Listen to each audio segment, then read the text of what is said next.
Hello সবাইকে, কেমন আছেন আপনারা সবাই? হোপসো সবাই ভালো আছেন, আমিও আলহামদুলিল্লাহ ভালো আছি। চলেন আজকে আপনাদের সাথে আরও একটি ফ্লোরাল কেক ডেকোরেশন শেয়ার করছি।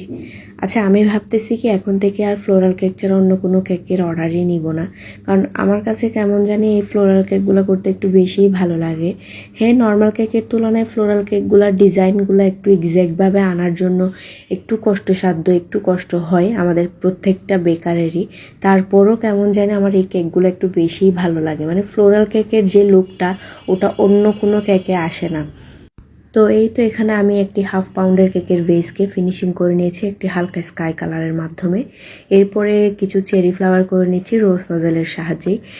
স্কাই থেকে হালকা একটু ডার্ক শেডের একটা কালার দিয়ে এরপরে হোয়াইট কালার দিয়ে আমি কিছু চেরি ফ্লাওয়ার করে নিয়েছি। চেরি ফ্লাওয়ার করার পরে আমি এখানে অফ ক্যামেরায় কিছু সুগার বর অ্যান্ড গোল্ডেন লিফ অ্যাড করে দিয়েছি। তো অ্যাড করার পরে আমি কেকটার মধ্যে আরেকটু ভালো লুক দেওয়ার জন্য আমি নিচে একটা বর্ডারও করে দিয়েছি লিফ নজরের সাহায্যে, যেটা আমি ক্যামেরায় ধারণ করতে খুব সম্ভবত ভুলে গিয়েছি। তো আমার এই কেকটা আজকে আপনাদের কাছে কেমন লেগেছে আপনারা অবশ্যই আমাকে কমেন্ট করে জানাবেন, লাইক কমেন্ট শেয়ার করে পাশে থাকবেন। আল্লাহ হাফেজ।